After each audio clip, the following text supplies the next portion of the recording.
Hi, my name's Nicole and I'm a museum assistant here at Museum Windsor. And I'm here with Natalie, one of our guides who will be acting as our model today. So we're going to begin by doing our Victorian inspired look. But before we can apply any makeup, we're going to start with a very soothing chamomile tea facial cleanse.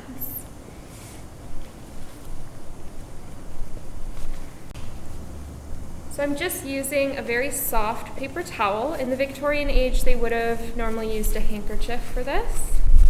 So I'm just going to dab a little bit on. Now, chamomile tea was used as this was meant to depuff the eyes and soothe the skin.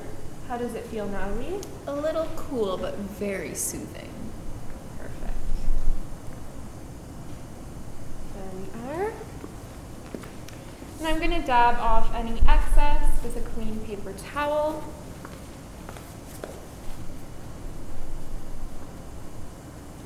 And this will act as our clean skin for our makeup.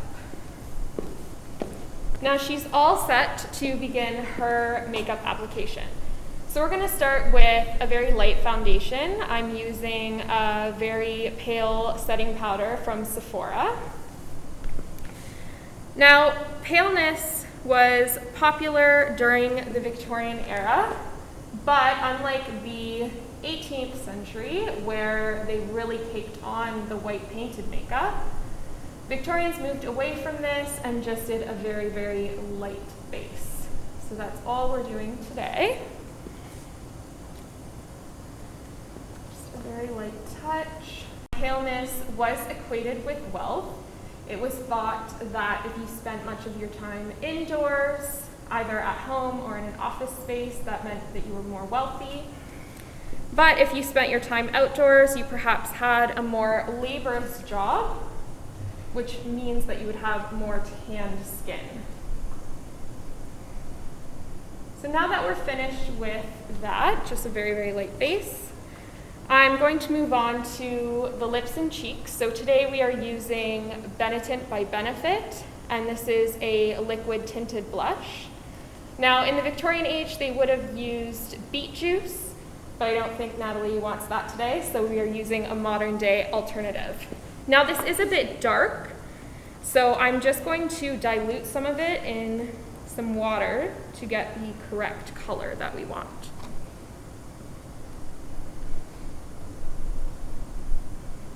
And I'm going to apply this to her lips and cheeks. Now this product does dry rather quickly, so I'm going to have to rub it in fast. There we are. And this will just give her a very, very light tint. Don't want anything too extreme. Now this color would have gotten maybe a little bit darker during the mid-1800s, and this was due to the rise in the tuberculosis epidemic. Victorians really romanticized the look of tuberculosis. So they used sometimes belladonna eye drops to dilate the pupils, but we won't be doing that today.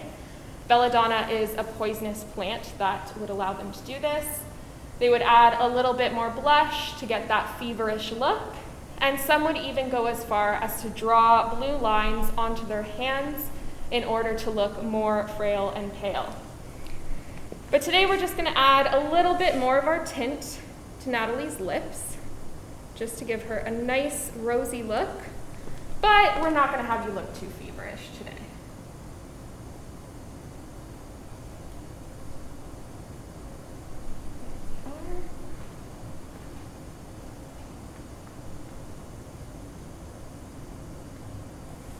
Now for many Victorian women, this would have been the end of their makeup application. However, some like to add a few more steps. So usually for the brows and lashes, things were kept pretty simple.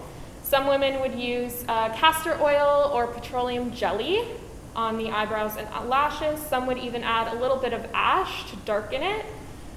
In Natalie's case, she has light brown eyebrows and light brown lashes, so we're going to add just a little bit of mascara today.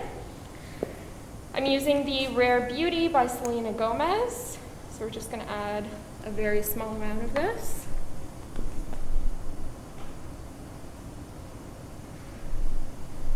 we didn't want the makeup to be too obvious. During the Victorian period, makeup wasn't as accepted as it was in previous centuries, so we didn't want to make it too obvious. And this completes our Victorian-inspired makeup look.